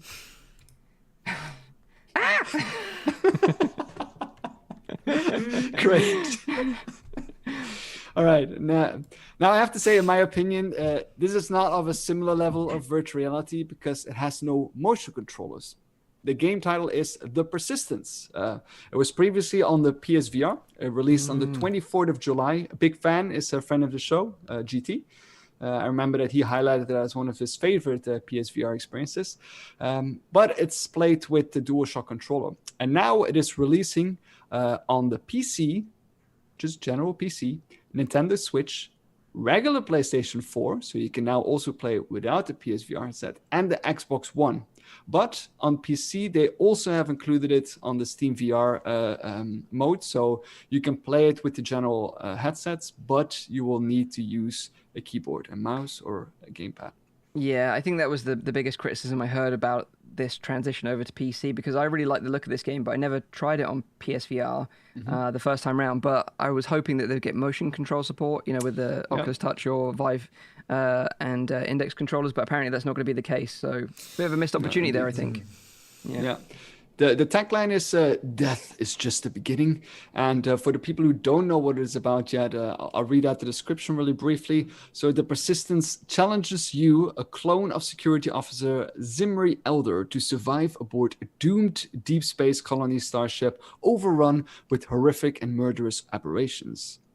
You are the last survivor, and your mission, restore functionality to the ship and somehow make your way back to Earth. It's already out now. It came out on the 21st of May, and it has a few very interesting features, such as it has a self-configuring macro structure, which can alter its internal architecture, which means that each time you die and you wake up in a new body or you teleport between decks, the layout of the ship will change. So you never have the exact same experience. Every experience into the Persistence will be unique with different items, different gear, to collect and upgrade, which is, I think, a cool feature. Looks really nice as well. It kind of reminds me of Alien Isolation a little bit, the kind of vibe it's giving me. Indeed. Yeah, indeed. And then the final title that I still have found is one that also came out on the 21st of May. For this one, I'm going to need Nate's help again, as he's the only one who's been closest to the land of the rising sun. So please, Nate, how do I pronounce this title? What title? I don't know the title. Do you see the title? Okay, no, I don't see. Never mind. But I also don't speak Chinese. If you were trying to let me speak Chinese. It's Japanese. Japanese. Okay. Yeah. So this is a Japanese title. It's coming from Kayak Inc. and it's called Karakai Juzu no Takagi-san Harigaki. And what do we do in this game? It looks like we just the translation of the wait. The translation of the title is Teasing Master Tagaki-san VR First Semester. The platform is Steam VR, and this is the tagline: a virtually experience the playful and relentless teasing of heroine Tagaki-san. Can we just say how? Any idea already what it's about? No, but I think it's I'm getting concerned that we're going to get banned from YouTube from playing any more of this trailer. I'm concerned this is a dating simulator again. Yeah. I thought the same thing at first, but I'll read the description. And trust me, it's going to get worse. No. So with sales of the original comic series exceeding 8.2 million copies and 2 anime seasons broadcast in Japan, the romantic comedy makes its debut on VR platforms as a VR animation. In assuming the role of the main character, Nishikata, not only will you be able to experience being the target of Tagaki-san's affection, ! Up close, you'll have a variety of opportunities to interact with her, more so than other VR animation titles to date. It just looks from the trailer that you're trying to impress her by tidying everything up. Spend time with Tagaki-san after school, cleaning up the classroom, play at the beach, and more. In addition to popular scenes from the original series, Teasing Master Tagaki-san VR features original scenarios you can only experience here. God, if you ever wanted to trade places with Nishikata and get teased by Tagaki-san, this is the animation for you. It's already released now, 21st of May, and this is not something we should get banned for, hopefully. No. This is one of those like friend experiences in virtual reality. You know, like this is fairly popular in those kind of regions. Wait, so creepy. I just find it so wait. She doesn't look like, if you watch the video, she doesn't look like she's your friend. She's in love Exactly. with you. This is the only thing I have a little bit of problem with. It's like, okay, it's like a friend experience. We're dealing, especially Japan has been dealing with a loneliness epidemic, and they've been having these kind of experience in order to, like, you know, I mean, it's a general problem. It's a millennial problem. But I don't understand why the girl needs to look. No, outside of Japan, this looks like a problem. This is my whole issue with this. Oh, here we go again. again. I don't mind if you have like a girlfriend that's like 20 years old. Fine. But I just don't understand why. And I know it's like a Japanese anime culture thing. I just don't get it though. Right? It feels so like wrong and creepy to me. And I remember when we played with the B haptics thing. We had that experience from B haptics where you wore a haptic vest and then this like anime girl touched you.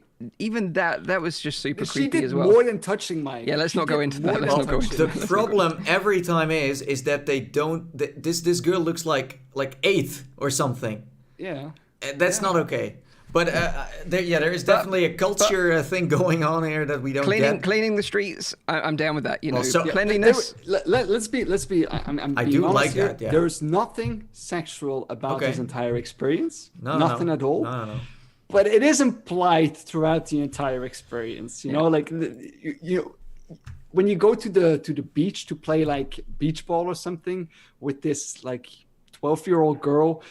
It looks weird. It just looks weird, right? Yeah. But it's like Steam has a very interesting way of approving games, because I don't think you could launch this. Well, I don't know. Maybe you can on the Oculus Store. I don't think so. Or Viveport or whatever. No. So the Dread Pivot Bob says, FBI open up. I think he understands what we're getting at here. Yeah. So and you can just find this game on YouTube as well, like people playing. We just watched the whole thing. Yeah, indeed. Yeah. Wow. Wow. So you know, if you've got like a waifu pillow at home, then maybe this is your jam. But I don't know. This for me, I'm out on this one. I'm out. All right. Well, that was it. That was it for releases. Three solid releases and then one weird one. Yeah. Thank you very much for that, Rowdy. That's one way to say it. That's pretty much how you should summarize all of my releases every time I do it. Yeah. Fair enough. So if you've got any questions, I suppose we could take a couple of questions while we kind of wrap up the stream. Apologies for running a little bit late at the beginning of the stream. One of those things. We got around it in the end. Still delivered a nice show. So we were live. We got there in the end. Cut us a break. You know, it's like, 140 episodes in at this point. You know, we don't even know what's real anymore. So just a reminder, this is a weekly VR, AR, and MR talk show, live streamed every Saturday on YouTube and on Twitch. Don't forget, you can also catch the show live in VR using Big Screen TV. So if you were in Big Screen TV and you were waiting for the show to go live, apologies again, because I imagine the delay whilst you're in VR can be even more painful. But hopefully you had some nice people to chat to in your room and you made some new friends. The show goes live at 7 p.m. in Europe, 6 p.m. in the UK, 12 midday in Central US. Also check out the audio version, which is available on iTunes, SoundCloud, and on Spotify.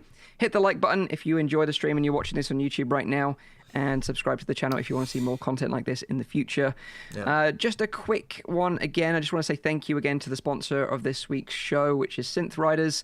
Available right now on Oculus Quest, and it's available on PSVR, on Steam, and Viveport as well. Really unique music rhythm game. Makes you feel like you're actually dancing. So that kind of what sets itself apart from other music rhythm games out there. And so thank you very much. It's also maybe good to mention again that this podcast is always open for sponsors, and if you want to support us and want to make sure that this podcast can continue, because we do have to pay certain things, and it's not all you just in the cloud, then that's just highly appreciated. So I also really like this sponsor, because we're all on board and we like the game. We would not promote something where it's like yeah we like it and then we have to like force this like Japanese game. We have to you smell, buy it straight away because we get paid to smell. No, but you get my point.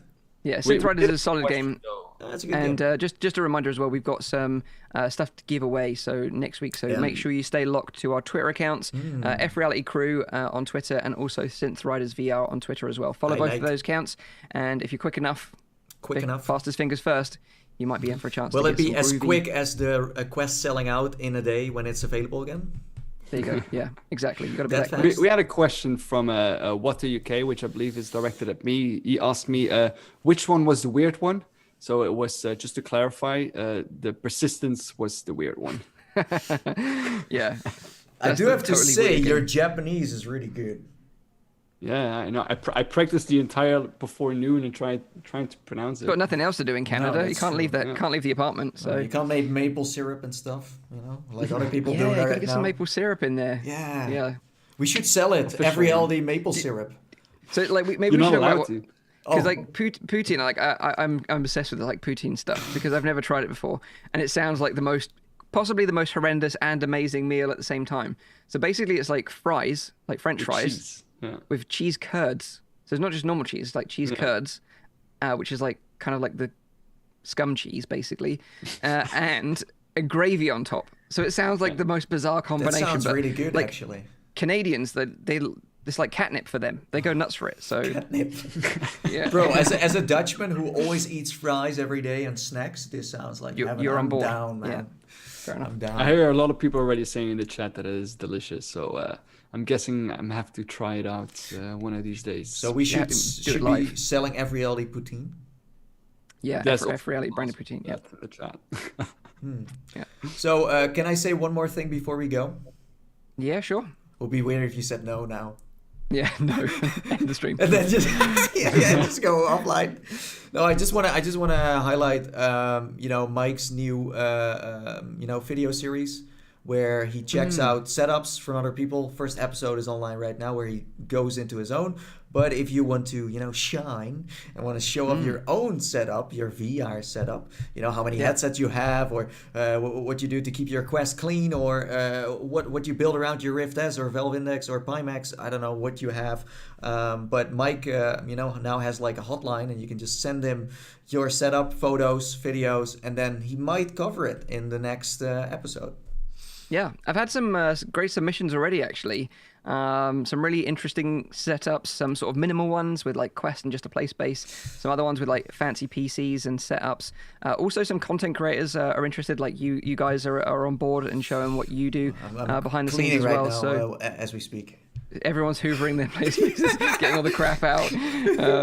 But yeah, I think it's going to be a really interesting series, particularly moving forward as VR grows and grows and grows. We'll see some interesting stuff. And it's always interesting to get that kind of, someone's like tip, like, oh, I've got this amazing tip. I run the headset cable along the ceiling and I do this kind of fancy thing. And it's always like, oh, that's kind of an interesting way of doing it. I never thought of that before. So hopefully we'll get some unique stuff coming out. But it can be any setup. So if you have, like, let's say a next level, high-end, expensive setup, fine. But if you have something that doesn't matter. You could have a Quest in the garden. That's still an amazing setup. In the shed. So, yeah. So you just don't burn your lenses. Cardboard is like having a carpet on the floor. Is my setup. I would probably show that just for fun. But yeah, so it's been an interesting show. Again, apologies for the beginning. Yeah. But yeah, we've covered lots of cool stuff this show. We've covered what a year. Hand tracking on the Oculus Quest. It's been an amazing year for VR. Go check out Elixir, free hand tracking demo on the Quest. You've got no excuse not to get it for free, and go and show your friends and family because it'll completely blow their minds. I guarantee it. We've also got PlaySpace update with Guardian. We've got Spatial that we talked about. Also, the virtual reality escape rooms. We're definitely going to have to do that. That's going to be a really interesting one to check out, and we'll report back if we get the chance to do that. And VR Ears Kickstarter, and of course the anniversary. So thank you again, everyone, for joining us live on YouTube and on Twitch and in big screen. And thank you to the audio listeners as well that are listening to this after the fact. We appreciate you all. So have a great week in VR. We'll see you again next week. I think Zim's going to be joining us next week again, so we should be starting the show on time. You were like, I'm not sure. So thanks again for joining us. Take care. Have a great week. And bye-bye for now. See you later. Bye-bye. Bye-bye. See you later.